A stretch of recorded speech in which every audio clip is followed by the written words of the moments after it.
Hello guys. So in the previous part we have started to discuss the role of government in microeconomics. In that we have discussed about the reasons for government intervention in the market.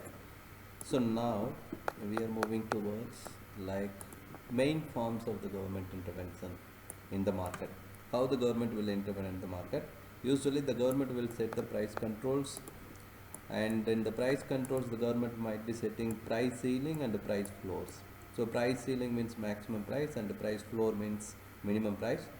And the second form of government intervention is imposing indirect tax and providing subsidies and direct provision of services and command and control regulation and legislation and consumer nudges. These are the main forms of the government intervention. So one by one we will detail discuss. And the here is they are asking like a diagram showing the following measures and then possible effects of markets and stakeholder.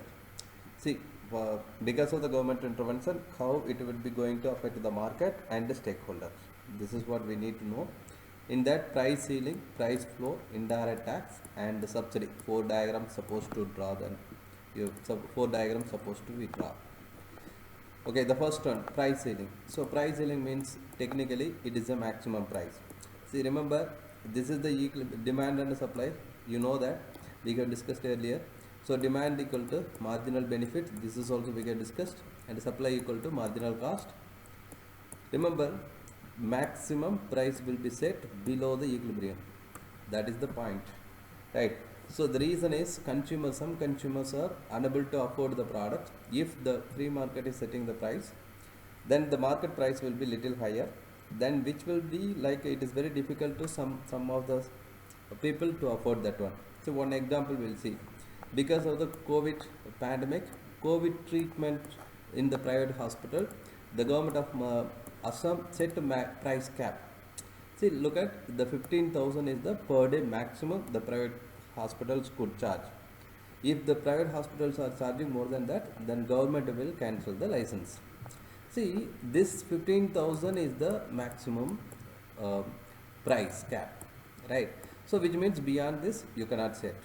So if the market alone allows to set, then the COVID treatment price will be too high. It's more than 30,000 or 40,000 or 1 lakh or 10 lakh, however it will go. So the government is intervening to tackle the problem. Okay, maximum price means what? It is set by the government below the equilibrium price in order to make the goods more affordable to the people on low income also. So what impact it is going to be created on the stakeholders? Who are the stakeholders? Consumer, one stakeholder, producer, workers, government. These are the four stakeholders in the market. So in the market, actually the price will be lower, so quantity demanded will be higher because of the maximum price. So consumers will be better off. The reason is they are paying less now, and the producer will be worse off. The reason is they are receiving less now. Previously the price was higher, so they were receiving more. Now they are receiving less. And if the producers are receiving less means, then they will be like at this price level. See, at this price level, maximum price level, the one second, I'll change the color. At this price level, this is the maximum quantity the producers are ready to supply. So when the quantity is falling down, then they will not be recruiting more people, so the workers will be worse off. And for government case, no gain, no loss, so not an issue. Because of the lower price level, so the quantity demanded is more, so there is a shortage of goods in the market. So because of the low price level and under resource allocation is taking place, because the producers are not interested to produce more. So if the demand and the supply or else marginal benefit or marginal cost is not equal, at the maximum price it is not equal, so allocative inefficiency is taking place. So because of this one, negative welfare impact is also taking place. This area is said to be, this yellow shaded area is said to be a dead weight loss. Right, that's it. No need to discuss more than this one. This information is better. So these are the things. So we'll go for in the syllabus they have given the calculation part. In the price ceiling, what will happen on the consumer surplus, producer surplus, and dead weight loss, and what else? So let's see how it is going to be happen. So before the maximum price, so this is the equilibrium level, so this is the, sorry, 8 is the equilibrium price and 20 is the equilibrium quantity. So consumer surplus equal to 1 by 2, 14 minus 8 into 20, 14 minus 8 into 20,000, because this is in a thousand, right? So we will get be 60,000. And after market price, after maximum price, now this is the consumer surplus. Remember, this is the consumer surplus. The consumer surplus is increased now, but the quantity supplied is here and the quantity demanded is here. See, look at, so 14 minus 5, okay, and at this price level the quantity demanded here. See, look at the consumer surplus, this part, see this part, see 14 minus 5 and 11 minus 5, so this area, right? So after consumer surplus, this is like a, this part 11 minus 5, so we will be getting 75,000. So the consumer surplus is increasing now because of the lower price. And before the maximum price, producer surplus is like 8 minus 2, 8 minus 2 into 20,000, so we will be getting 60,000. Okay, after maximum price, this is the producer surplus area now. 5 minus 2 into 10, 5 minus 2 into 10, so 10,000, so it is 15k. See, remember, look at here, technically the producer surplus is decreased from 60,000 to 15,000. Meanwhile, consumer surplus increased from 60,000 to 75,000. So which illustrate that the producers are worse off and consumers are better off. And welfare loss equal to this triangle area. This triangle welfare loss equal to 1 by 2 into 20 minus 10,000 and 11 minus 5. So we will be getting the 30,000 as the deadweight loss, right? So if we are adding consumer surplus before, consumer surplus and producer surplus before the maximum price and after the maximum price, we will get this welfare loss value also. See, look at here, we will add this one. One second, quickly, I am removing this part. See, look at here, 60,000 before the maximum price, so producer surplus is 60,000, so total is how much? 1,20,000. This is the social surplus, we will just adding. And after maximum price, 75,000 is the consumer surplus and 15,000 is the producer surplus. 75,000 plus 15,000, it is 90,000. So 90,000, so 120,000 minus 90,000, we will be getting 30,000. So 30,000 is the welfare loss. Okay, so easily you can check whether your answer is correct or not. And the next one is minimum price. Remember, minimum price set above the equilibrium, that is the thing.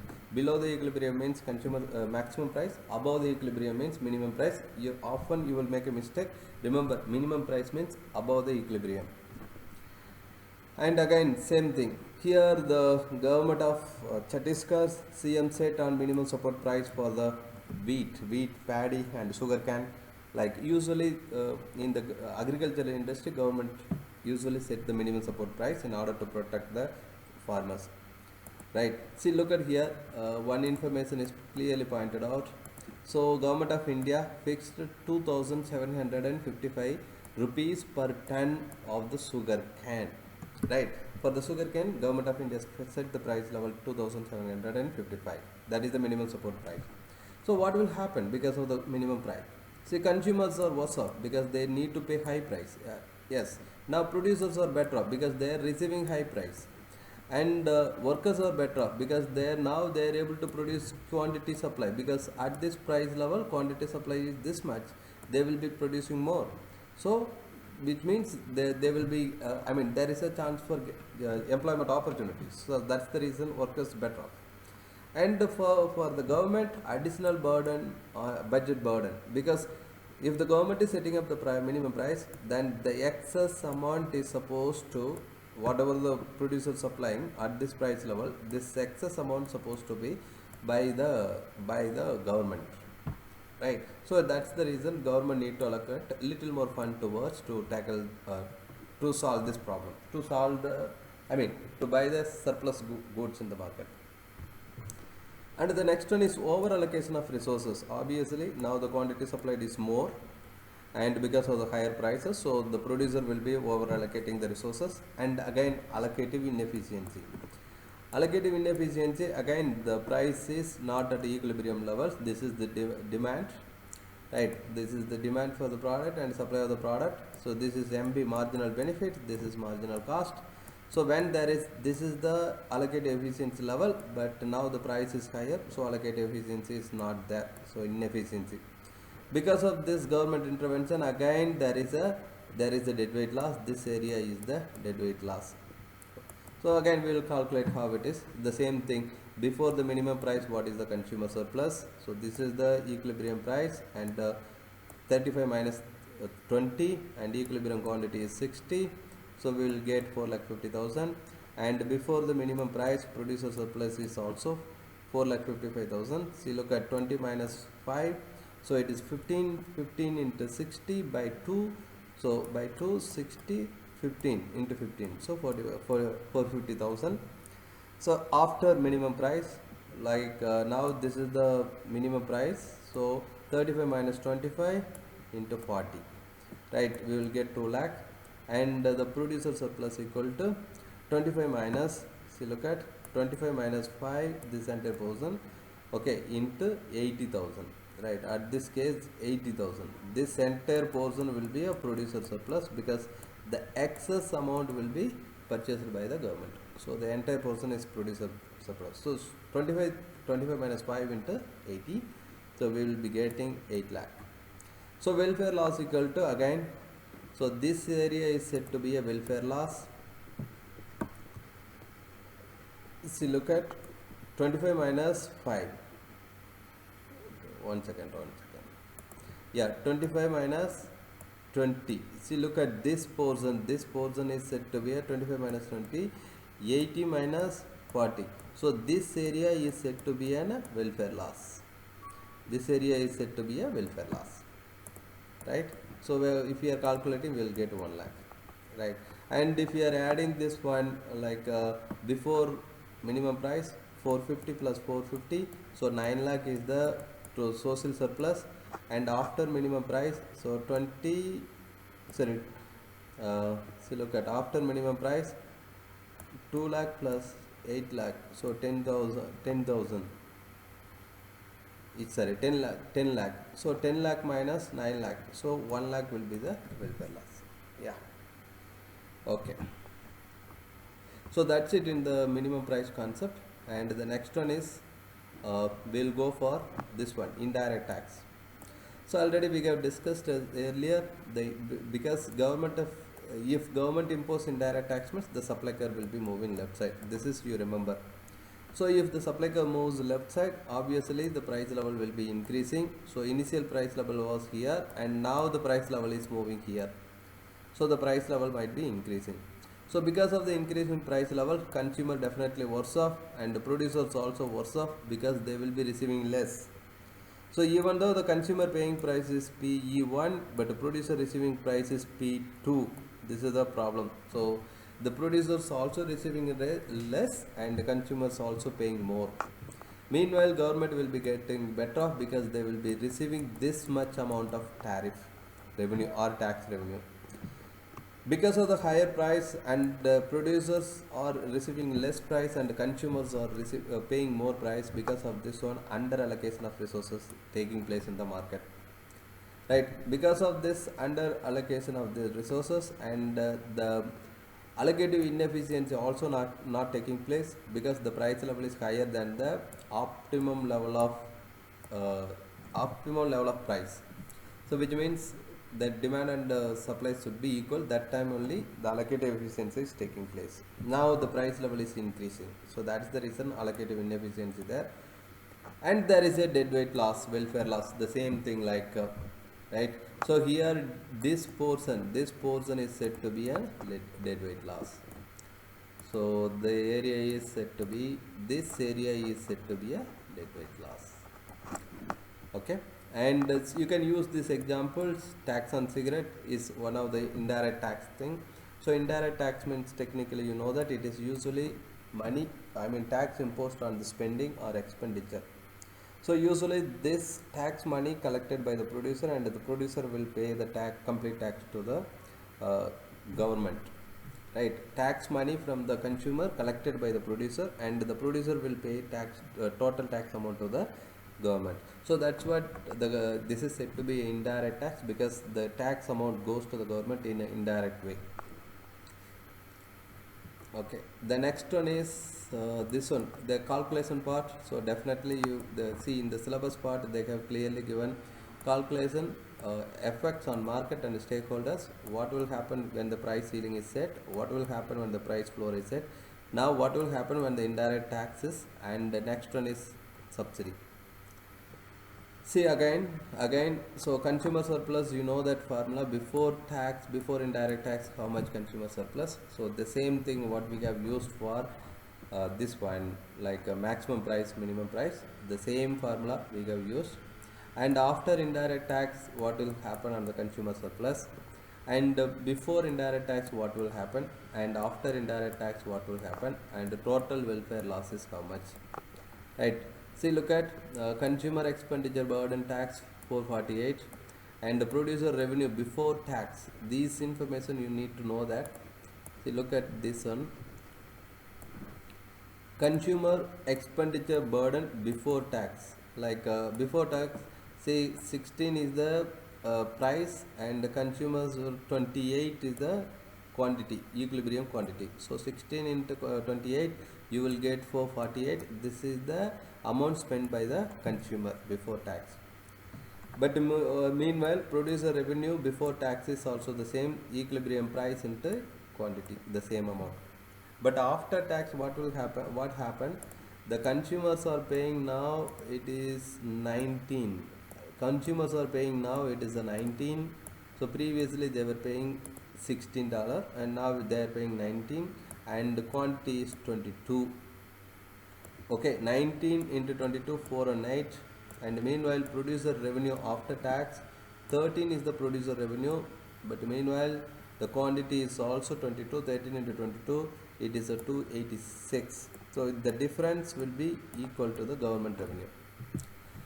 So please take a practice in this. Usually if you know this formula alone, triangle, area of triangle formula alone, there is a possibility of getting a definitely 2 marks, either definitely 2 marks in the paper 3, right? So please remember this one.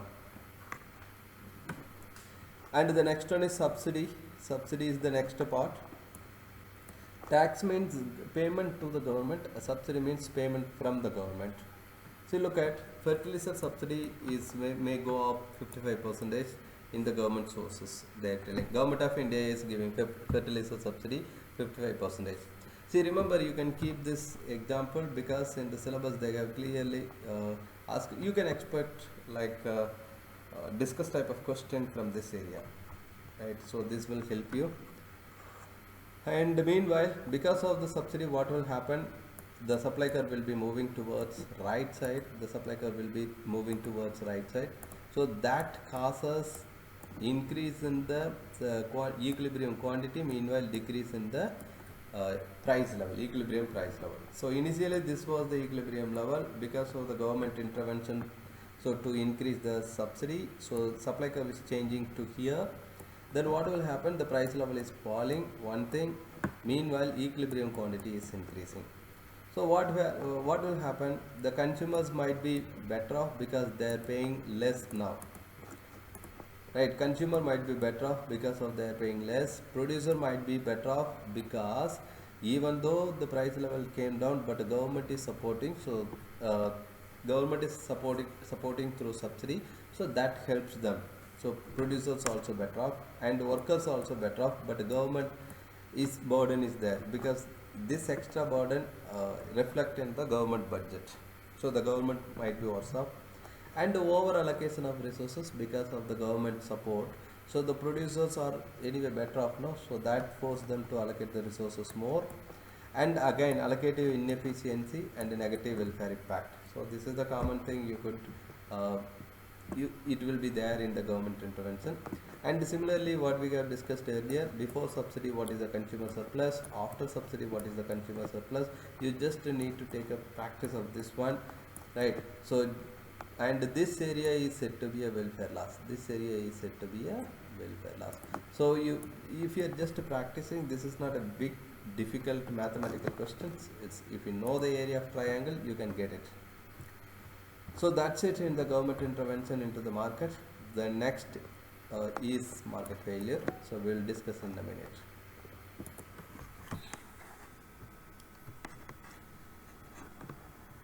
Okay. In the previous part, we have discussed about the government intervention and how it is going to affect the market and also different stakeholders. Okay. And now we are going to discuss about the market failure because of the externality issues. So externality means it's an impact on the third party, external party, right? So because of the consumption of good or else production of good, both cases there is a possibility for positive and also negative impact, both is there. Okay, see, look at now the syllabus content what they have given now. Socially optimum output, marginal social benefit and marginal social cost. We have already discussed marginal benefit and also marginal cost. This we have discussed. So it's a nothing. So socially optimum level of output will take place where the marginal social benefit and marginal social cost. That's it. Right. Marginal social benefit equal to marginal social cost means that is socially optimum output. Even if you are mentioning marginal benefit and marginal cost, that is correct. But here the thing is because of the consumption and also production, there is a change in the allocative inefficiencies taking place. That's the reason we are using the marginal social benefit and marginal social cost. So marginal private benefit also we will be using, so it's slightly confused. So now remember, allocative efficiency takes place where marginal social benefit and marginal social cost is taking place, right? So now we will move on first part. So this part is over. Allocative efficiency means what? Community or social surplus is maximized. Community or social surplus is maximized where the MSB, marginal social benefit means demand curve, MSC, cost means supply curve. Remember this one. Okay, the first part, this one, positive externalities of production and consumption and welfare loss. Right, they are telling positive externalities of production and consumption and welfare loss. So there is a positive externality because of the production and because of the consumption also. And before that, you should understand the meaning of market failure. Market failure means it is an inefficient resource allocation in the market. So efficient allocation means there is no market failure. Allocative efficiency means that is what socially optimum is. Socially optimum level of output takes place and the price also. But market failure means inefficient resource allocation. So there is allocative inefficiency.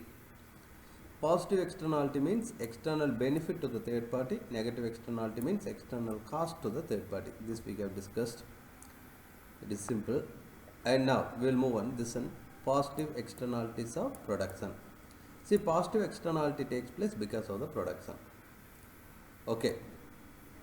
And the negative externalities of production takes place because of negative externality takes place because of the production. This diagram is related with the negative externalities of production. So positive we will discuss. First we will go with the negative. Right, negative externalities of production. See, look at here, the marginals. This is already the topic itself clearly states that negative externalities of production means the negative externality takes place because of the production. Okay, so there is no change in the demand case.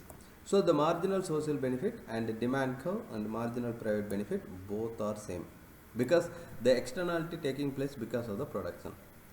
See, those who are harming that, then if it is they are said to be a marginal private cost and the marginal social cost is lower, marginal private cost is higher. See, always remember, the supply curve will be equal to the marginal private cost only, not marginal social cost. Okay. See, the producers are not bothering about the external cost, so they are producing as much as possible. So because of that, there is the overproduction in the market. So that create a negative externality in the market. So external costs are created by the producer. See, for example, any chemical company, right? So these companies are creating external cost to the producers. Okay, and free market free market over allocation of resources to the production of the good, and too much of it's produced related to the social amount. See, look at marginal social benefit and marginal social cost intersecting point is said to be a allocative efficiency, or else you can say that optimum level of quantity, this much quantity only should be there and this much price only should be there. But private parties are not bothered about the external cost, so they are producing this much level, they are producing more. Okay, they are producing this much level, they are producing like this much level, they are producing without bothering about anything. So what will happen in the economy, in the market, and this much quantity is there, this much quantity is there. So that's the reason there is a overproduction or over consumption of the goods. So when there is a negative externalities of production, there will be a over use of resources, right? And over use of common pool resources, this is we can say, and welfare loss. So please, you need to take the practice of this diagram. There is a possibility of asking question, high chance you can expect a question from this area. See, once again I am quickly pointing out. See, look at this one is the marginal private cost curve. Marginal private cost curve is greater than the marginal social cost curve, because private parties won't include the external cost in the production. So that's the reason they are producing maximum, right? So optimum level of quantity is lower and market quantity is higher, so it is creating externality issue. So before that, look at, and what else we can say. One second, so we'll stop here and we'll start another part. Hello guys, in this part we will be start discussing about the market failure, and in that externalities and common pool access, common pool resources, how it is creating externalities in that country or in the economy or in the market, right? So first one, we'll go with the negative externalities of production. Negative externalities of production. So the market failure happens, the externalities are created by the producer. So that's what negative externalities created by the producer. So external cost is created by the producer. So the producers are not bothering about the external cost, so just they want to produce as much as possible in order to get the more profit. They are not bothering about what impact it is creating on the third party. So look at first one, the marginal social cost curve, marginal social benefit curve. Both are intersecting is said to be an optimum level. This is the quantity the society wants, this much quantity only. This is the optimum price level, this is the optimum quantity level. But we have already pointed out, the producers are not bothering about the external cost, so they just producing as much as possible. So that's the reason marginal private cost is greater than the marginal social cost. So because of this behavior in the market, there is an external cost. Okay, so the free market over allocates the resources. The free market over allocates the resources. So this is the market quantity, this is the market price. Because of the lower price, the market quantity is producing more, right? So, and it is creating a welfare loss in the economy. This portion is said to be a welfare loss in the market, right? So and it is a government responsibility to tackle this, I mean to minimize this welfare loss. So how the government should respond, this we can discuss in this part. Okay, and please remember, uh, in this case negative production externality, marginal private cost is greater than the marginal social cost. This is the truth. And one more thing, in this part, one second. Actually, they will ask us to calculate welfare loss by giving this diagram. So in the syllabus they have given welfare loss from a diagram. So you need to calculate that one. So yes, the same thing, half into B into H, the same formula what we have discussed in the previous part. So that same formula if you are applying, you can get the marks. It is not difficult to answer this question. And next thing is, so if the market is overproducing, so the government need to take an action to minimize this market output. So what action can take by the government in order to tackle the negative production externality? So the government can impose indirect tax. See, look at, the government can impose indirect tax. That will help to minimize the issue. See, look at, through this one, this is the marginal social benefit and this one is the marginal social cost. And actually the market is producing this much, so market output is this much and optimum output is this much. So when the government imposes indirect tax, we have already discussed that indirect tax will shift the supply curve towards left. So from this output to this output, the output will change because of the government action to impose an indirect tax. Right. So that tax amount will be equivalent to almost the external cost. The only problem here is how much the external cost, measuring external cost is big challenge. It is not possible to. And another action government can take is carbon tax. See, so the ultimate objective of the government is to minimize the market quantity to optimum quantity. So again, the marginal social benefit and the marginal social cost, where it intersecting, this is the optimum level, and where the demand and the supply and the demand, it is intersecting, that is a market level. So because of the government action to impose a carbon tax, this supply curve will move to here. Okay, this creating MPC plus tax, and however the marginal social cost curve will shift to new level, this one. So this is the optimum one and this one is the optimum 2, because those who wants to emit the carbon, so they need to pay extra, so that will cost to them to, I mean incur the loss. So the optimum quantity also changes from Q up to. So one is government imposition of indirect tax is helping. Second one is carbon tax is helping to tackle the production negative production externality. And the third one is, this part is tradable permits.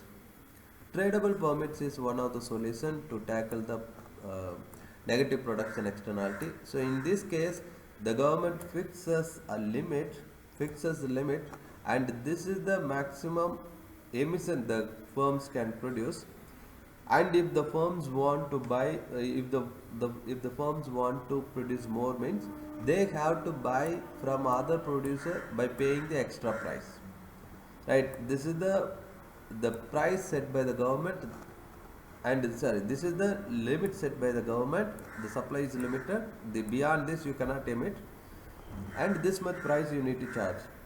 But if the firms want to, if the firms want to emit extra, they can buy it from other producer by paying higher price. So this is tradable permits. This is also one of the interesting thing which helps to tackle the negative production externality. So the solution for the negative production externality is indirect tax is one thing, carbon tax is another thing, tradable permits is the one more thing. Okay, so the next one is negative externalities of consumption. This is the next part. So negative externalities of consumption means negative externality takes place because of the consumption. So this is marginal social benefit, marginal private benefit. See, consumption means demand curve will shift, production means supply curve will shift. So remember that one. So this is marginal social cost equal to marginal private cost equal to supply curve. So supply curve equal to marginal private cost equal to marginal social cost, and demand curve equal to marginal private benefit. This is the both same. Remember, this is the market where the supply and demand is intersecting. That is the market output. But the social marginal social benefit is lower and the marginal social cost curve is not changing. So this is the optimum level the society wants. This is the allocative efficiency level. But the market is producing more. Right? Market is producing more. So because of the consumer behavior. Because of the consumer behavior. See, look at external costs are created by the consumer. Yes, that's the reason demand curve is shifting, moving outside. And free market over allocates the resources. Obviously, the market quantity is higher than the optimum quantity. And they will be asking welfare loss. So this portion in between the marginal social benefit and marginal private benefit, in between this portion is said to be a welfare loss. So you need to calculate that, and this happens because of the demerit good. So when the consumers are buying demerit good, then that will create more negative externality in the society.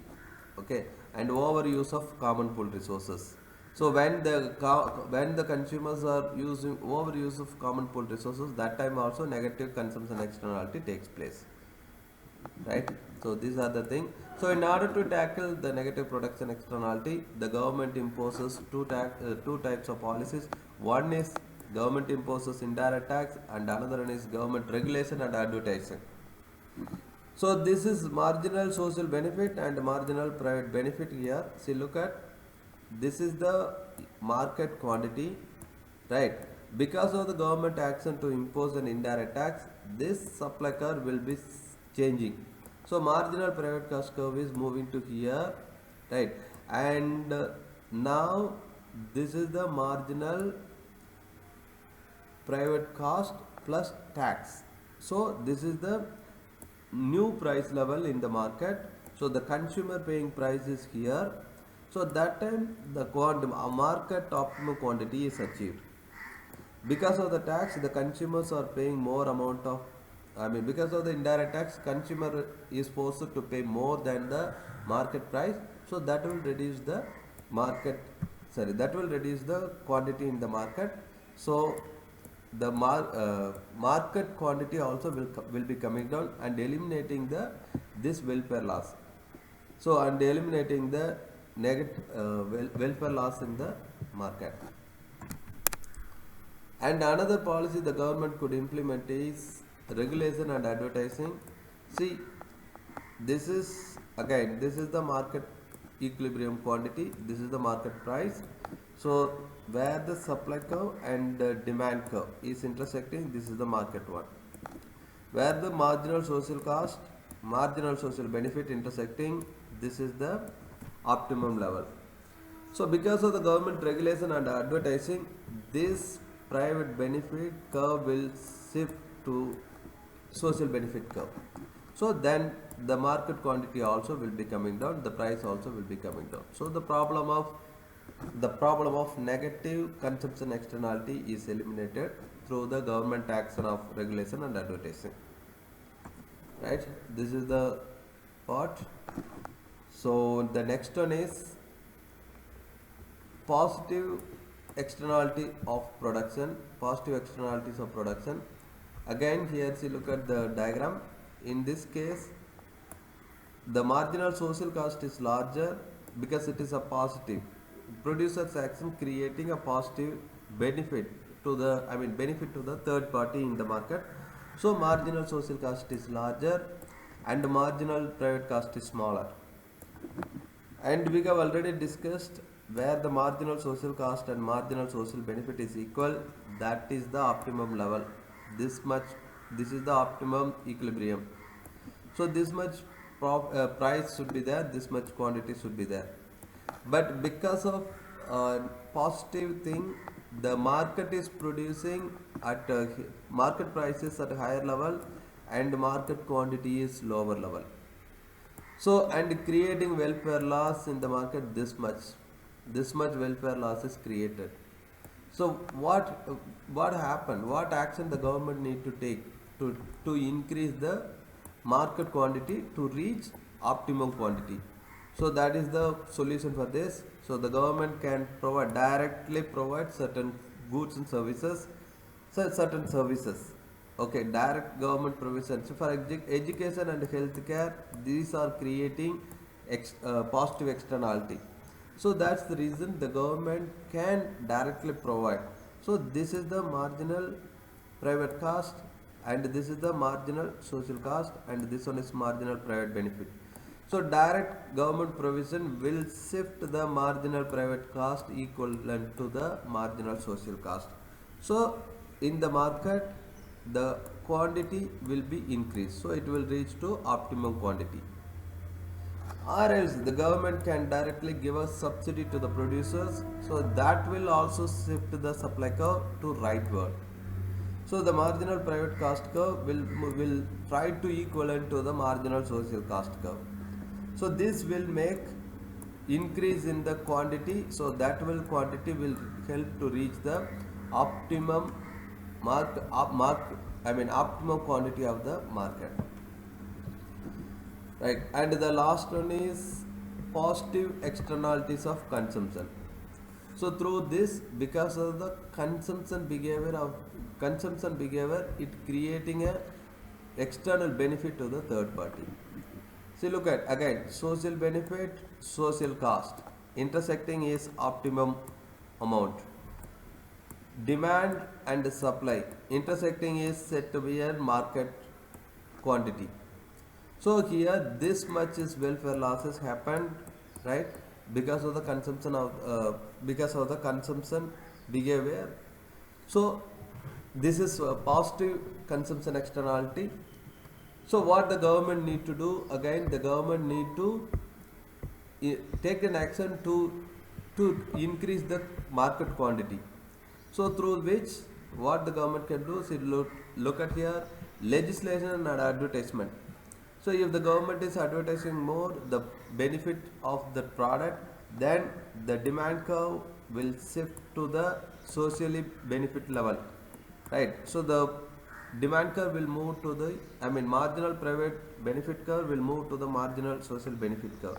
So this is the market one. Because of the government action, the equilibrium changes here and the market quantity will increase to here, right? And also meanwhile market price also increases. That is not it's not an issue. Even the price increases because of the positive aspect of the product, so that will help the that the consumers are ready to pay for that one. It's not a big thing. Or else directly government can provide those goods. So this is the market equilibrium price and quantity. This is the market equilibrium level and the marginal social benefit is here, right? But government action of directly providing those goods will shift the supply curve towards outside and this is the new equilibrium level. So this welfare loss is eliminated in the market. So the welfare loss is eliminated in the market. See, actually this much this much is the welfare loss, and this is eliminated through government action of directly providing the goods and services. And the next one is again the government can provide subsidy, that will also increase the supply curve, so it will help to reach the market quantity to optimum quantity, right? This is the market demand and this is the market supply. Intersecting point is here, and because of the government subsidy the supply curve is shifting towards right and increasing the quantity, right? See, these diagrams and all you need to take a practice. If you are just observing, it won't help, right? You need to take a practice, but it is very easy only. And see, remember, the government action should help to reach the market quantity equivalent to the optimum quantity. That is the thing. In what way the government can take an action, right? Okay. Then next one is common pool resources. And common pool resources important characteristic is non-excludable and rivalness, because we cannot excludable to access the common pool resources. And if somebody is using, that means then it is others, it is unable to use that one. So rival character is also there. Non-excludable and non-excludable and rival characters. You can say that oceans and mountains and river, these are said to be a common pool resources, right? And the important thing is here tragedy of commons, because everybody is having a right to own that. I mean that mountains. I mean it is everybody is claiming they are the owner, right? And humans rational and self-interested behavior leaving us with the shortage in the key resources essential for the human survival, because everybody want to access that. See, mountains or oceans or river, no one can stop you, do not use this one, because they do not visit mountains. Sorry, 1 second. Okay, common pool resources, there is two characteristics. One is excludable, non-excludable and rivalness characters. So in this case, actually humans act in their like own self-interest, okay, and they will not bother about the consequences, what, because of overuse of, they will not bother about the consequences because of overuse of common pool resources, and they will for their self-interest, and they will use it extensively. So that will create a negative externality of consumption in the market. And also sustainability is also questionable, because of overuse of resources create lack of resources for the future generation. So that is also biggest challenge in the common pool resources, because everybody is claiming that the common pool resources are their own asset, so no one can stop them, right? So but they're claiming that collective bargaining thing. Okay. And another thing is market failure, externalities of and common pool and common access resources. What are the strength and limitation? Actually, the challenges involved in measurement of externalities. We know that there is a negative externality and positive externalities, but how much? What is the monetary value? It is very big challenge to measure that one, and it is difficult to measure also. And the degree of effectiveness, if government is imposing a tax, indirect tax or subsidy, or else regulation, introducing regulation or awareness, and carbon tax, tradable permits, these actions are government taken by in order to tackle the externalities issues. But how much effectiveness, degree of effectiveness is still, it is a questionable. And the consequences for various stakeholders, like because of the externality issue and the government intervention, consumer, producer, workers, and the government, how it is impacting, right? This is the impact. And the next one is importance of international cooperation.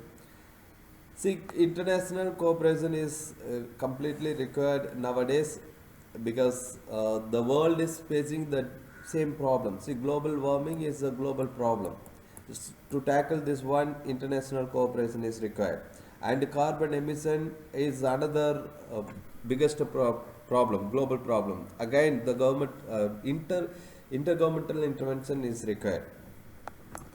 And in this case, Paris Agreement and a United Nations Development Program, these are one of the good examples. Through Paris Agreement, all the global countries, they came to a conclusion that they will be reducing their carbon emission up to a particular level in 2025, and they keep on changing that target.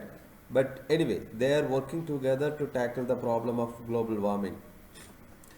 Okay. And global nature and sustainability issue, again, actually the challenges faced in international cooperation and monitoring and enforcement.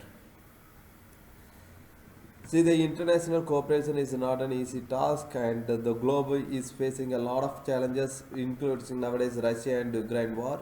This is also creating, and some countries are not cooperative to to this one Paris Agreement. For example, United States, they withdrawn from the Paris Agreement because they were not ready to cooperate with the global countries agreement. But after this is it is a big challenge to working together, right?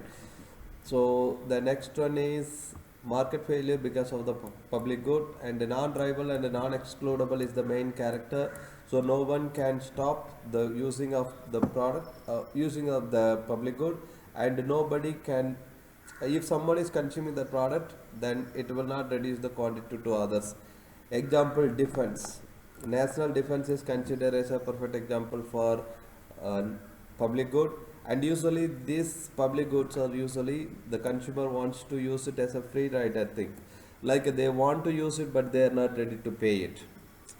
So they don't none of the consumers are ready to pay for that one. So that is the free rider problem here. So here not but public goods are necessary. So the government will directly provide those goods because the private parties won't produce such a good, because it is because people are not ready to pay, but it is necessary. And this is the reason the government is directly providing public goods. So non-excludable and non-rival character is important. Example, you can use it as a defense, and a free rider is used there in the public good.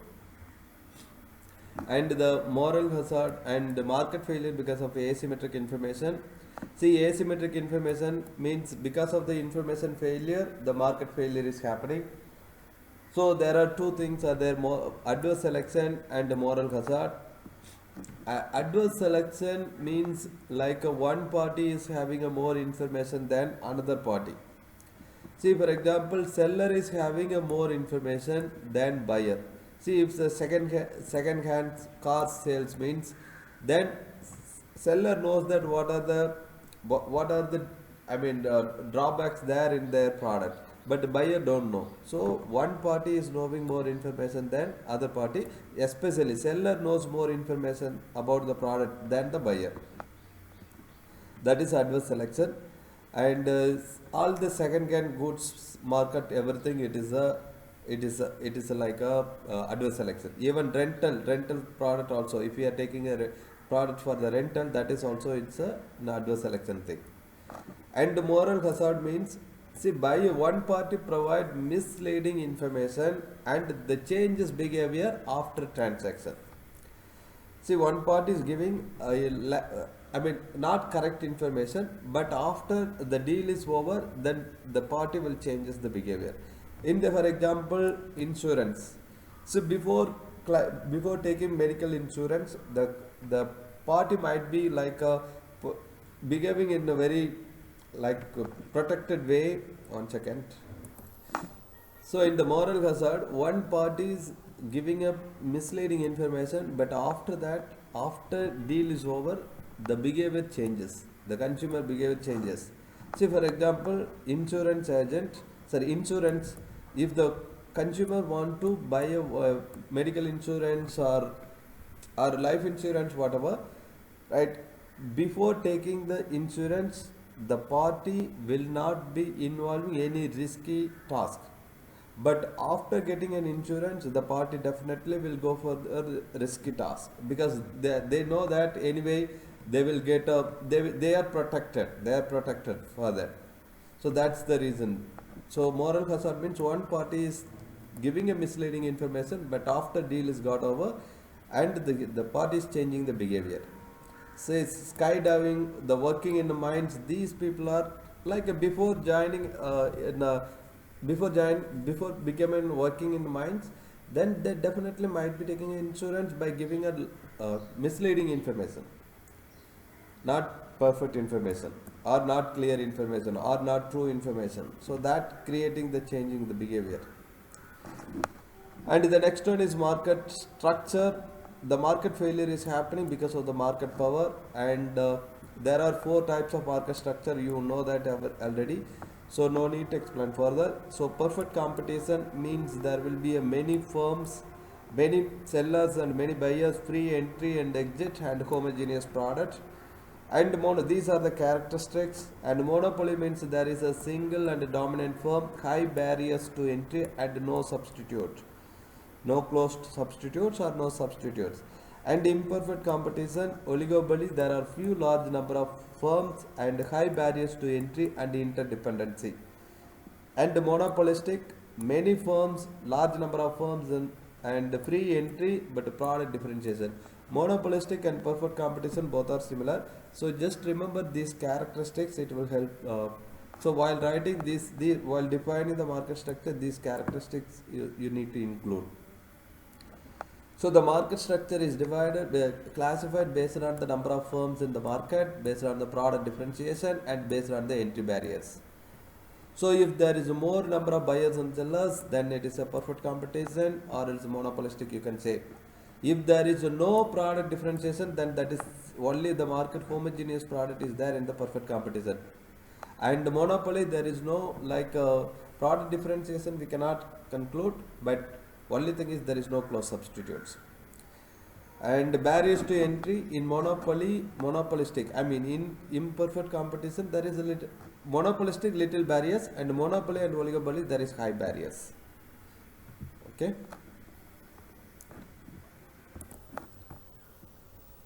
Here the monopoly is having a complete control over the market, and oligopoly is having a significant market control.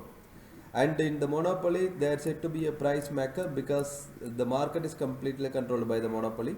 Meanwhile, in the oligopoly, the market is dominated by the few firms. And in the monopolistic and perfect competition, the characteristics almost same, but only the thing is differentiated product. And both are it's like a price taker only. In the perfect competition, it is a price taker because both buyers and sellers, whatever the market is deciding, that only they need to, I mean, market decide the price. So they are both consumer and producers are not having a role in determining the, and I mean in dominating the market.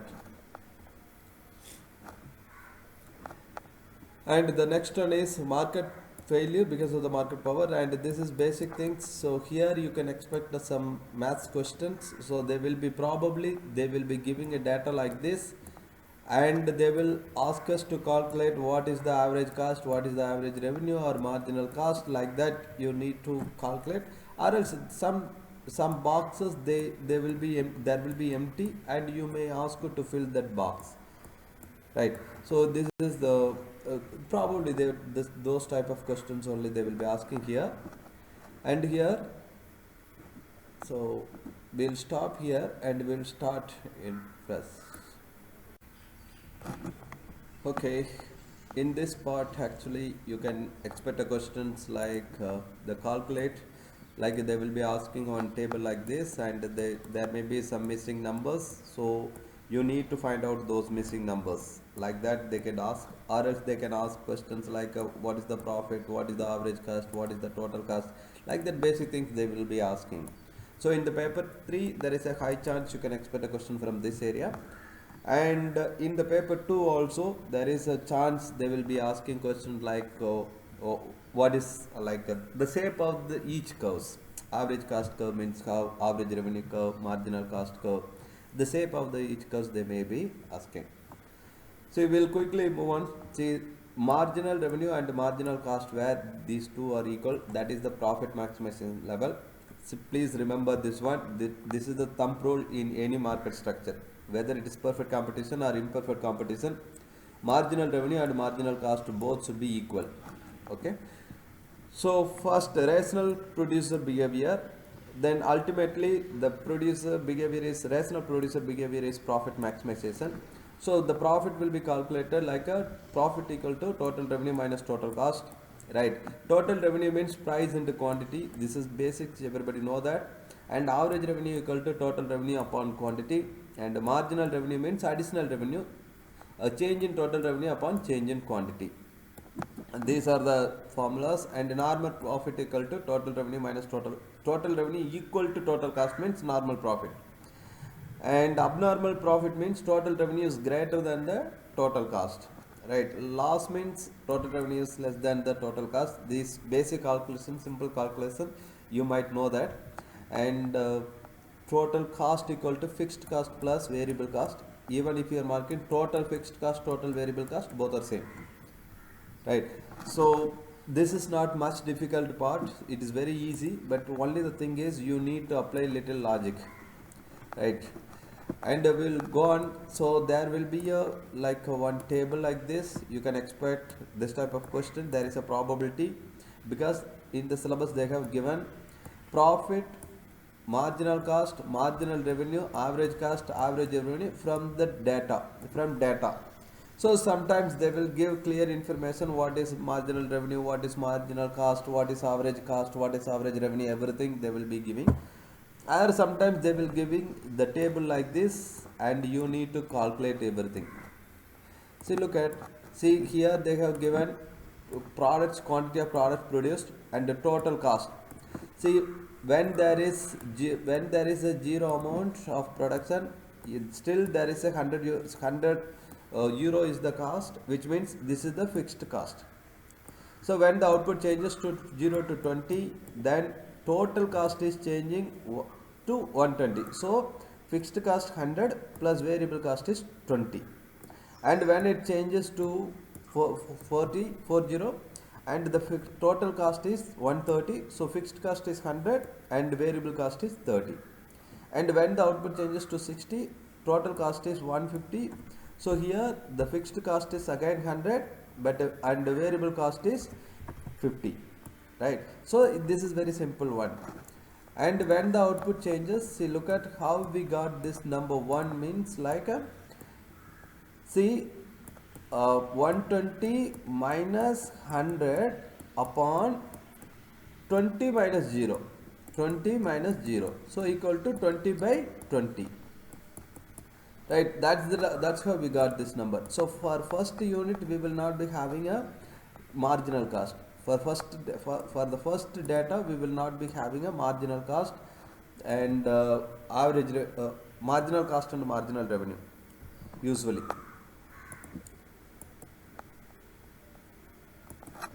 Okay, and when output is increases, total cost is increases. So here the simple, in order to calculate the marginal cost, use this formula. Change in the marginal cost, no, change in the total cost upon the change in the quantity. So in the first case what we can say, change in the total cost is 120. So 120 minus 100, okay, upon change in the output 20 minus 0, so equal to, you know that 20 upon 20, so equal to 1. This is the way of calculating the marginal cost. And average cost, no need to explain, this is very easy basic question. So 120 upon, see, total cost upon quantity, this is the average cost formula. And the total revenue equal to price into quantity, right? And the marginal revenue equal to again change in the TR upon change in the Q, and average revenue equal to TR by Q. So the formulas are here, so just use the and remember this formula and just apply this formula. You just put the values over there, you will get the answer. In the paper 3 you can expect a question here, 2 or 3 marks question they can ask. Obviously 2 marks question they can ask, probably it is not much difficult one, or else 1 mark question possibility is also there. And here it is the interesting thing, see, actually in the market structure in the paper 3 actually they will be, some diagrams will be there, so they will ask us to draw the diagram. This is the one way, or else you can expect this in the paper 1 explain type of question, or explain question, or discuss type of questions also you can expect. So please be thorough in the market structure. There is a high chance the questions will be coming from this part. So please thorough in the all the diagrams, so whatever we are drawing. So first, market structure. So market power means how the dominant the firm is having in the market, the dominating power of the firm, dominating power of the company or firm in the market, that is said to be a market power. See, perfect competition, there is no market for power because there are many buyers and sellers. So many sellers, especially large number of firms. So that causes there is nobody is having a no market power, and so they are said to be a price taker. Whatever the market is deciding, they also have to accept it. So one of the close example for the perfect competition is like agriculture goods, agriculture market, agricultural goods markets are considered as a close example for the perfect competition, but it is still it is questionable. And in the profit maximization in the short run and profit maximization in the long run, these are the things we will be learning. Allocative efficiency, we have already learned that. So the socially optimum level of output, so allocative efficiency will takes place where the price equal to marginal cost. So marginal revenue, sorry, marginal benefit and marginal cost is equal, no? So that time it is said to be a allocative efficiency. So usually price equal to MC means that is also marginal cost. Sorry, that is also allocative efficiency. And in the imperfect competition, the degree of market power is varying market to market. So they are price maker. They are the boss deciding the price. Like they are not consumers having a very less role in determining the price level in the imperfect competition. So first one we will move on. The allocative efficiency occurs where the particular combination of goods that socially consumer mostly prefer, like a price equal to marginal cost we have discussed, and you can mention marginal benefit equal to marginal cost, that is also fine. So the diagram, perfectly competitive firm as a price taker where price equal to demand equal to average revenue equal to marginal revenue. See, earlier we have discussed the perfectly elastic demand curve is like a horizontal demand curve. This is we have discussed earlier in the elasticity concept. So here in the perfect competition, the demand curve is perfectly elastic. Perfectly elastic. That's the reason it is straight line. So this demand curve equal to AR equal to MR equal to D. Remember this one, price equal to AR equal to MR equal to demand curve. Okay. See, if the firm is earning a profit in the short run, see the average cost curve is always U-shaped.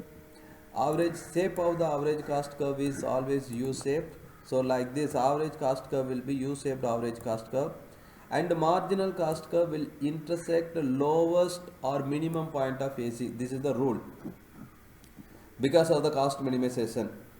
Remember, average cost curve, shape of the average cost curve is U-shaped, and marginal cost curve is like a downward sloping. Sorry, marginal cost curve is intersecting at lowest point of the AC. So average cost curve is falling because of the marginal cost curve is falling, and average cost curve is rising because of the marginal cost curve is rising. This is the reason why the relationship between marginal cost curve and average cost curve. So this question you can expect if they want to ask question in the paper 3, they'll comment the relationship between average cost curve and marginal cost curve. You can explain this one. Right, see, average cost curve is falling. The reason is marginal cost is falling below that. That's the reason. And the average cost curve is increasing. The reason is marginal cost is increasing above that. This is the reason for, why the marginal cost and why this is the reason for shape of the average cost curve and marginal cost curve. Okay, and here, if the firm is earning a profit, then average cost curve is falling below the demand curve. See, look at, if there is a profit, average cost curve is below the demand curve. Demand curve is here, so average cost is falling below that. And if the firm is earning a loss, then average cost is above the demand curve. Demand curve is here, average cost curve is here. So this is the difference. So if the firm is earning a loss, then average cost is higher. And if the firm is earning a profit, and average cost is lower than the demand curve. So here, there is a profit or loss only possible in the short run, not in the long run. in the perfect competition, the firm is earning a profit, abnormal profit or loss. This happens only in the short run, not in the long run. So if the firm is earning a profit, so what will happen now? Because of the free entry and exit character of the perfect competition, free entry into the market, new firms also will enter into the market and increase the supply. So that increase in supply, we have already discussed, the price of the product will be coming down. So that's the reason the firm is earning a normal profit in the long run. Right, simple reason is, see, if the firm is earning a profit in the short run, what will happen in the market? The supply of the supply of the product will be increasing, right? So look at this diagram, supply will be increasing. So increase in supply is reducing the price level. Reducing the price level means the price equal to demand equal to AR equal to MR. This rule we know that in the perfect competition rule. So the market is turning as a normal profit. So the firms will be having enough money to run the business, but they are not going to earn abnormal profit in the long run. Meanwhile, if the firms are earning a loss in the short run, what will happen? Already existing firms will leave the market because of the economic loss. So this what will happen? The price is supply curve will be moving left side and increasing the price level over time. So that's the reason this curve again turning as a normal profit. The curve, the demand curve will be slightly moving. The supply curve is decreasing. Here the supply is decreasing, and that leads to increase the price level. So the price is in the long run there is a normal profit.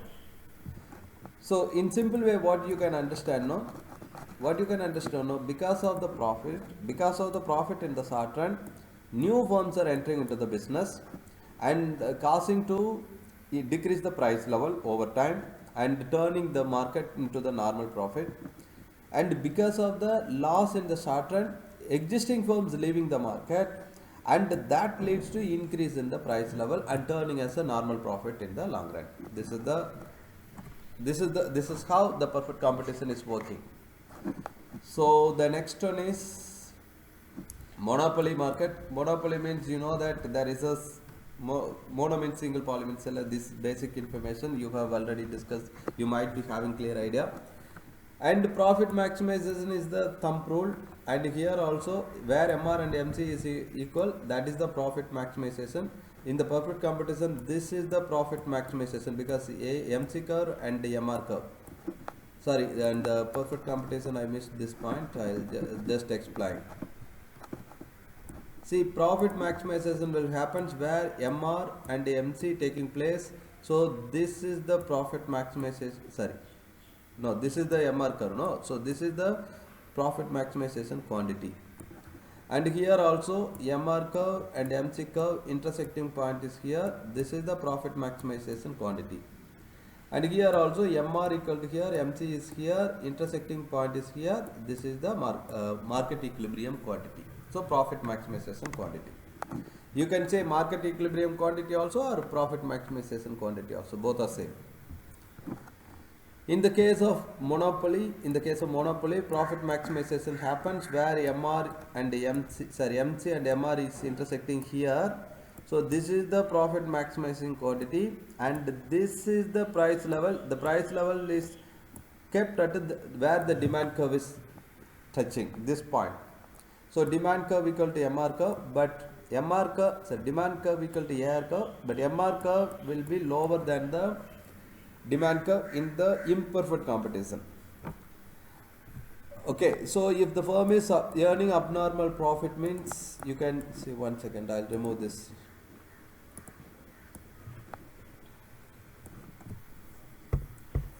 So I need to rush because of the, so it's to minimize the time limit. See, look at MC curve and demand curve.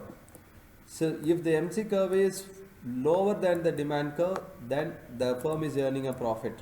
Then we can easily understand. See, look at here, AC curve and AR curve or demand curve.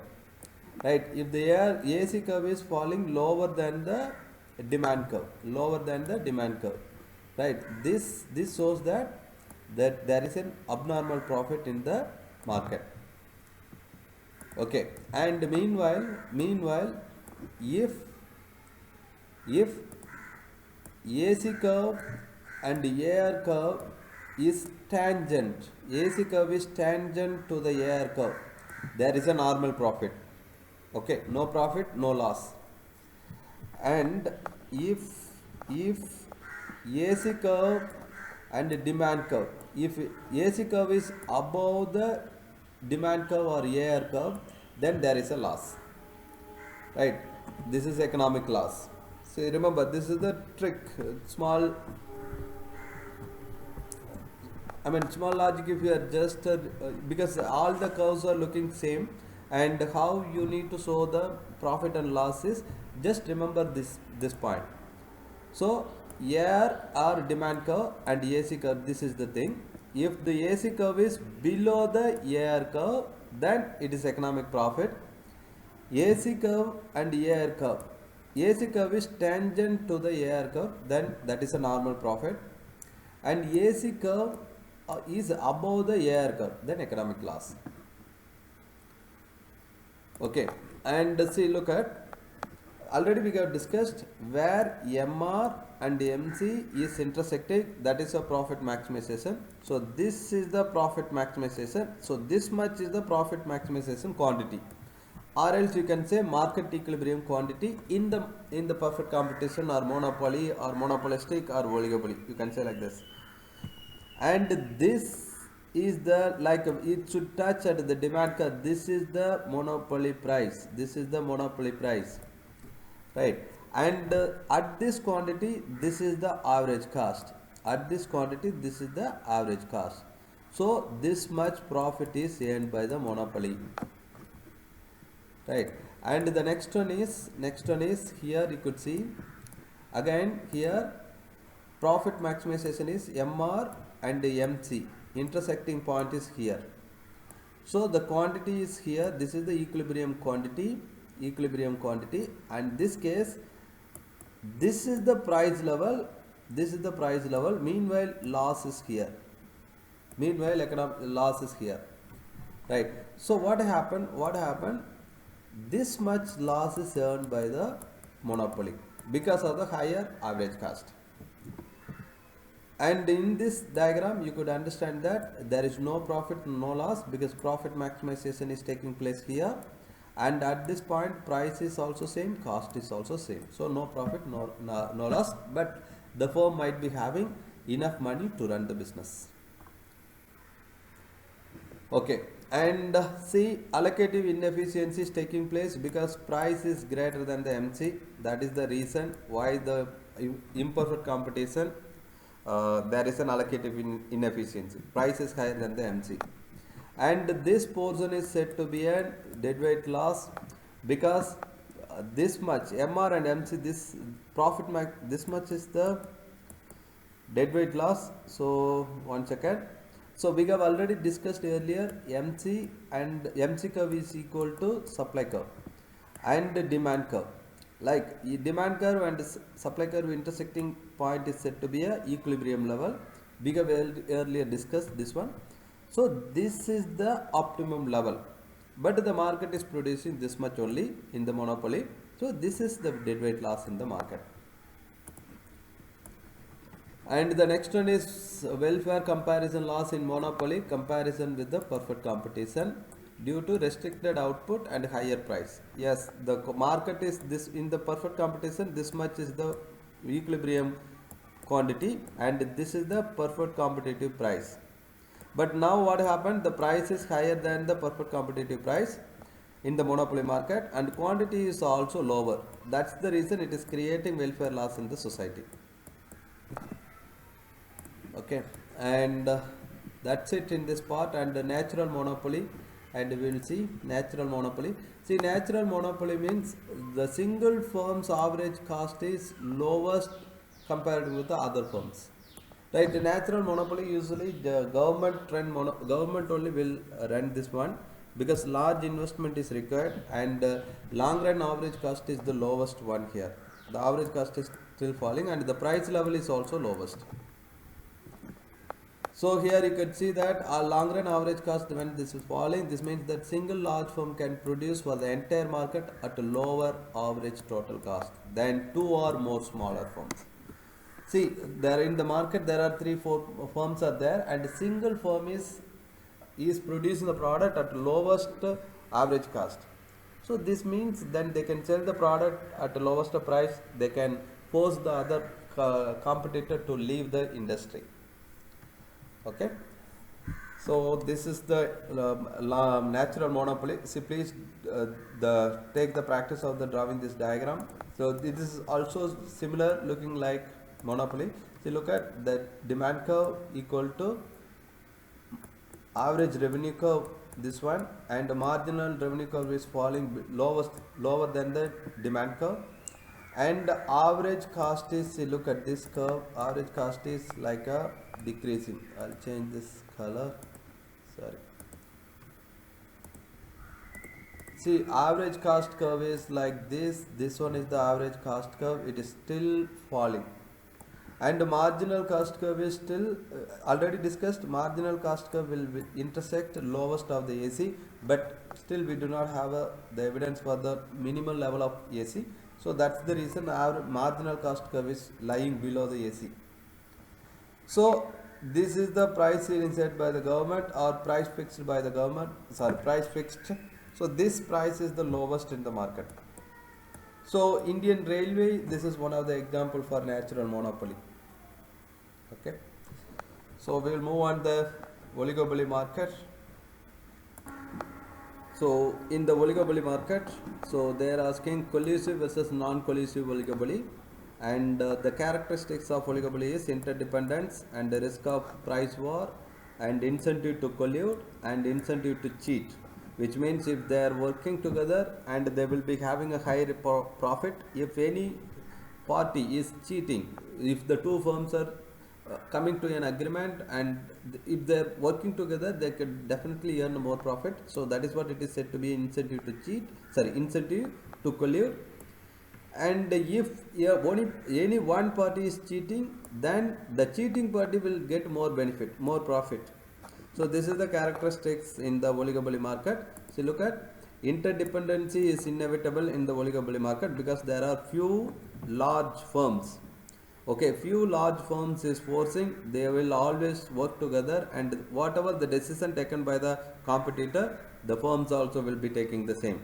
So for example, banking industry, you can say it is a perfect example for the monopoly, sorry, oligopoly, and the telecom industry in India, that you can say that it is also one of the good example for the oligopoly. And what else you can say, automobile industry, you can say a good example for oligopoly. See, in the automobile industry, if one company is introducing one new product, means another company also will introduce the new product. See, one company is reducing the price, means another company also will reduce the price. So this is how the market is working. So this is how the interdependency is there in the oligopoly. And price war, risk of price war, which means one company is reducing price, means then another company also supposed to reduce the price, then only they can survive in the market, or else they will be thrown out from the market. So that's the reason there is a risk of price war. So in the oligopoly, the price of the product will be quite longer time the remaining same. It will not be coming down, or else it will not be increasing in the short duration. But it is not like that in the perfect competition or monopolistic. The supply and demand quickly influence the change in the price of the product. But in the oligopoly only, the price will remain quite same for quite long time. Okay, and incentive to collude we have discussed, incentive to cheat also we have discussed, and allocative inefficiency, obviously the price is greater than the MC, so allocative inefficiency will take place in the oligopoly. And the next one is simple game theory payoff matrix we need to discuss. Next slide we'll see. And price and non-price competition. Apart from price, the firms in the oligopoly market, they will competing in other things. Like the firms in this market, they will be advertising more, and they will be they will be adding more features in their product. So this is like they're differentiating from the other competitor. So for non-price competition is more in the oligopoly. Right, and last one is measurement of concentration ratio. This also will be discussing. See, remember this one diagram is enough for monopoly, monopolistic and oligopoly, because in the syllabus they said collusive oligopoly diagram only, not non-collusive oligopoly diagram. So they said clearly said oligopoly, collusive oligopoly acting as a monopoly. If the two firms are joining, then working together, then obviously they will be acting as a monopoly. So this one diagram is more important for imperfect competition if the firm is earning a abnormal profit, and loss also another thing. See here we see no, this diagram it is profit, and this diagram normal profit, this diagram economic loss. This is enough.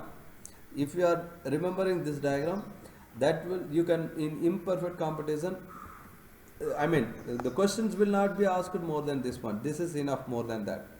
If you want to show profit, this diagram is, you can use it. If you want to show loss, this is, and normal profit, this one. Right? So we'll see abnormal profit in the oligopoly market in the collusive oligopoly case. So what happened? Again, the profit maximization takes place where MR equal to MC. MR and MC intersecting point is here. This is the profit maximization. And this is the price level, monopoly price level or oligopoly price level you can say, but market price level is perfect competitive price level is here. So this is the allocative efficiency price level. So this much is the allocative efficiency quantity, because price equal to MC, price equal to MC. Okay, and in this case price is greater than the, in the collusive case price is greater than the perfect competitive price level or MC. So here you could see this one, right? And in this case this much is the quantity, so this much is the profit area. Okay, see the problem is here oligopoly. See, look at, if the price rise my price, then if there are two firms B and B also do, there are three firms A, B and C. If A rising price, and what will B and C do? They will be quiet, or else they will be decreasing the price level, or they will not be decreasing. So one second, here we need to little see, one second. Actually, if A is increasing the price level, there are three firms assume A, B and C. If A is increasing the price level, what B and C will be doing? They will not be increasing the price level. The reason is, if they are increasing the price level, and again they will be like they will not be getting a more profit. However, if they are not increasing the price level, the consumers of A will move to B and C. So then they will, B and C will be quiet. They will not be increasing any price level. But A is decreasing the price level, B and C supposed to decrease the price level, then only they can be in the market. If the B and C is not decreasing the price level, they will be thrown out from the market, because all the consumers will be moving towards A, because A product price is lower. So this is how the market is, oligopoly market is working. This is the interdependency character, and also risk of price war, right? And now see, the next one is simple game theory, then incentive to collude and incentive to cheat. This we'll see through this game theory concept. So in the paper 3 or paper 2, you can expect this type of table, and they'll ask us like calculate the equilibrium level of output, or they can ask us like if the one firm is cheating, then what will be happen, like that. The collusive and non-collusive way they will be asking a question, so please be ready. See, there are two companies, company P and company C, right? There are having two strategies: maintain the price level or else decreasing the price level. So the company C also having the same thing. So here company C means Coca-Cola, company P means Pepsi, right? So Coca-Cola can maintain the price level or else they can reduce the price level. Similarly, Pepsi also they can maintain the same price level, they can reduce the price level. This is the two strategy, right? And if they are maintain the same price level, Pepsi and Coca-Cola both are earning $5 billion per annum. And here, interestingly, so look at here, Coca-Cola is maintaining the price level. See, remember, Coca-Cola is maintaining the price level, right? And Pepsi is Pepsi is reducing the price level. Pepsi is reducing the price level. So in this case, Coca-Cola will be earning $1 billion. Meanwhile, Pepsi will be earning $7 billion. The reason is already the existing customers of Coca-Cola will move to the Pepsi. They will turn as a Pepsi customers because the Pepsi product is lowest. The same thing, Coca-Cola is reducing the price level, just assume, and Pepsi is maintaining the price level.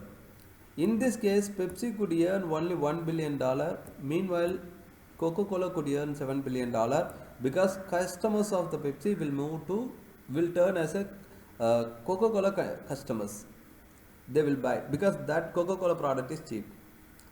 And if both are lowering the price level and $4 billion both will be getting, right? So here if they are working like a collusive manner, they are working in a collusive manner, so which means they will be earning, this is the optimum number, right? They will maintain the price level.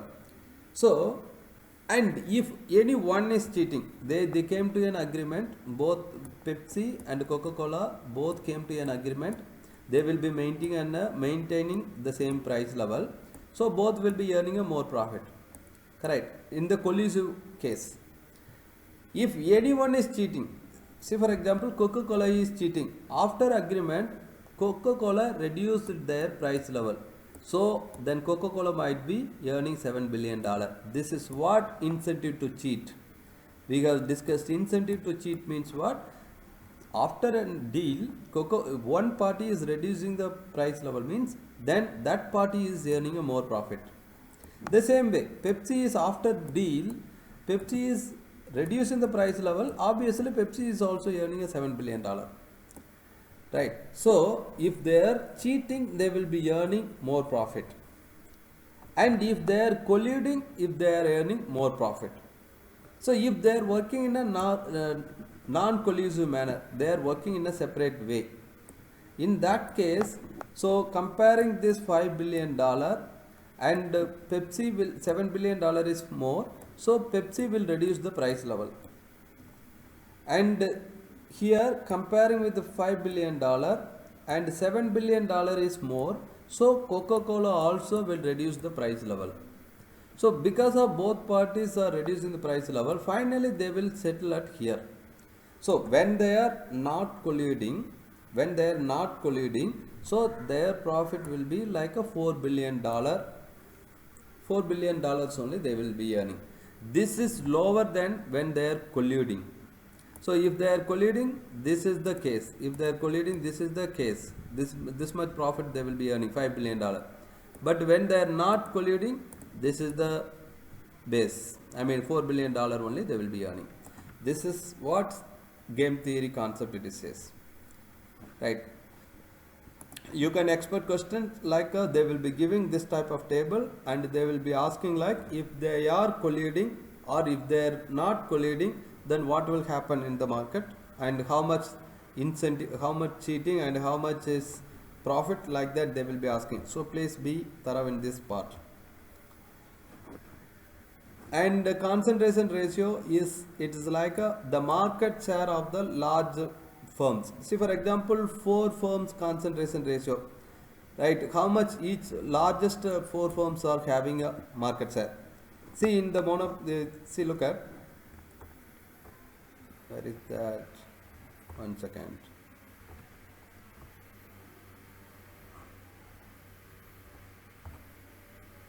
Okay, See, concentration ratio means actually the market share of the largest firms. See, 3 firms concentration ratio, 4 firms concentration ratio, 5 firms concentration ratio. If the concentration ratio of 3 firms is 70 percentage, means 3 large firms are holding 70 percentage of the market share. And if the 4 firms concentration ratio is 55 percentage, then what we can conclude? Large 4 firms are having a market share of 55 percentage, and rest of the companies, rest of the firms are having the remaining 45 percentage.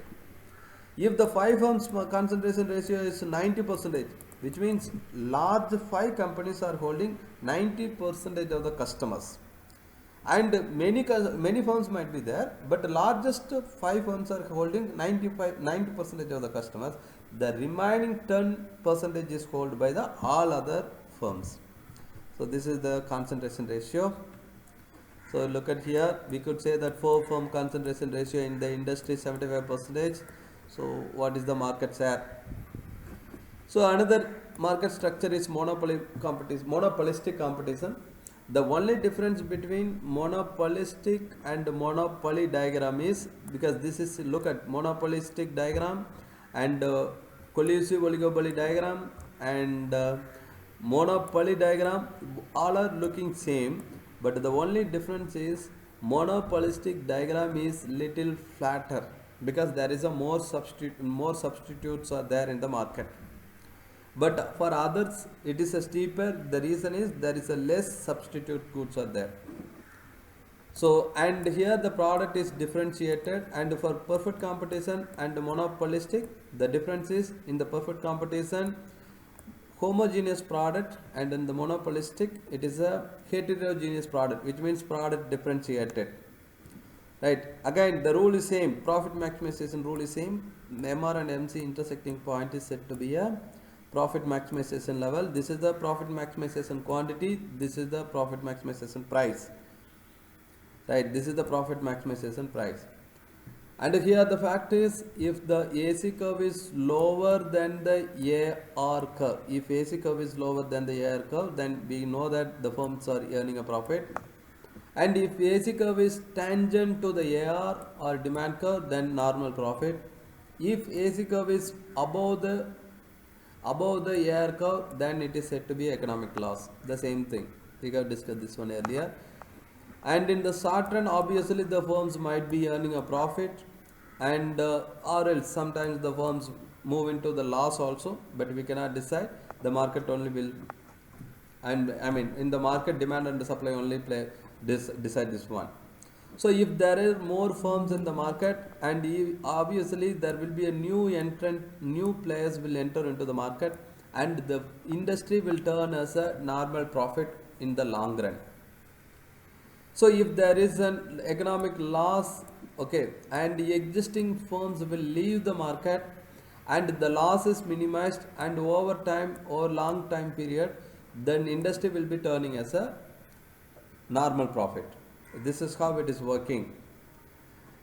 And less market power due to many substitute. No, none of the companies are having, none of the firms are having more market power in the monopolistic. Because of the more substitutes, there is a less market power. And demand curve is elastic, we have discussed. And allocative inefficiency, because the price is higher than the marginal cost.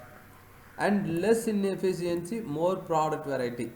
Because comparing with the monopoly and oligopoly, this deadweight loss is lower in the monopolistic because more substitutes are there. However, even though it is economic allocative inefficiency, but this is here, it is more substitutes leads to less welfare loss comparing with the monopoly and the oligopoly collusive case. So this is what in the monopolistic, and some of the advantages and disadvantages of imperfect competition. So economies of scale, average cost might be falling, long run average cost might be lowest because of the market power. So they will actually reduce the cost as much as possible in order to gain the profit, in order to increase the profit, in order to maximize the profit. So they will always focus on the economies of scale. So that will force them to spend more on research and development. So research and development means reduce the cost of production, and also it will new product will be developed. So in order to survive in the market, the firms actively supposed to compete, then only they can be successful in this market structure in the imperfect competition. And because of the abnormal profit, they might be financing this money for the research and development and develop the new way of production method that will reduce the cost, that will increase the efficiency of the scarce resources. So this is one of few advantages in the imperfect competition, whether it is a monopoly or monopolistic or oligopoly. These are some of the advantages. Economies of scale and natural monopoly, already we have discussed. Natural monopoly will be having a lowest average cost comparing with the other large firms. And abnormal profit will lead to finance the investment in our research and development, and that will help to reduce the cost of production, and also helps to develop the new and innovative products and improve the technologies. So many advantages are there because of the imperfect competitive firms: monopoly, monopolistic, and oligopoly. Okay, and to tackle the market power, but however there is a risk also. So the market is not producing efficiency level, allocated efficiency level, then price of the product is higher and output is also less, and consumer choice also limited in the imperfect competition. So this is the certain drawbacks. Price is higher than the marginal cost, so allocated inefficiency is taking place in the market, and meanwhile output is also lower. Market output is also lower than the perfect competitive, and the consumers are having a limited choice. So this makes the market is this makes like a drawback, certain drawbacks in the imperfect competition. And to tackle this one, the government might be implementing legislation and regulation, and the government sometimes take government ownership, and the government might impose huge amount of fines. So this government intervention will control the market power of the firms. So through government legislation and regulation, the government will set certain rules and regulation and deeply monitor the market and carefully watch how the firms are behaving in the market. And the second thing, if the government is not satisfied the behavior of the firms, and they will take over. So the companies will be turned as a the government may nationalize the firms if they are not following the rules and regulations set by the government. And the fines also, it is a big thing. See, look at this: is Intel might have to pay $1.15 billion fine for anti-competitive market. This is one example. So the government will impose massive amount of fines on those who are not following the government rules and regulation, or else those who are dominating the market. So where there is no fair competitive in the market. So these are the certain advantages, disadvantages, and government response.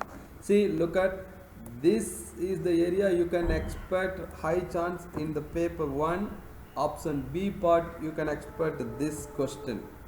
So please remember this one. So you need to explain what is the imperfect competition, what are the challenges, what are the opportunities, what are the advantages, and how the government need to tackle this issue. And the last part of the syllabus in microeconomics syllabus content is the free market. Free market economy may result unequal distribution of income and wealth. See, circular flow of income, we have earlier discussed. Households are sending the factors of production to the resource market, and the firms are receiving that one, and they are paying the cost of production for that. That is the income to the household. And the firms are after getting the factors of production, the firms are sending the goods to the product market, and the product market, the households are buying those goods and making an expenditure. See, here the question is whether all the households are having the same or equal amount of factors of production. This is the biggest question. But the fact is, None of the, it's not true. Somebody might be having more amount of factors of production or for more amount of resources. Somebody might be having a less. So there is always unequal, right? And this makes unequal distribution of income. So this is the IMF report pointing out like a top 10 percentage of the world population is holding 76 percentage of the world wealth. So this is a massive number. This is massive inequality that happened because of the market economic system. Okay, because of the free market economy. See, the world is asset of everybody. Those who are living in this world, everybody is having a right to use the resources, but the market economic system forcing it's a bias towards certain group. So the top richest person, I mean top 10 percentage of the world population is having 76 percentage of the world. This is massive inequality because of the market system. And the bottom, see, look at bottom 50 percentage of the population is holding just 2 percentage of the world wealth. And income distribution is also same. See, bottom 50 percentage of the holding just 8.5 percentage of the income. And the middle population, 40 percentage of the people are middle income people are holding 22 percentage of the income wealth. Okay, this is like a free market economy is creating massive income inequality. Thank you, and the micro is got out. Thank you, and we will see in the macro part.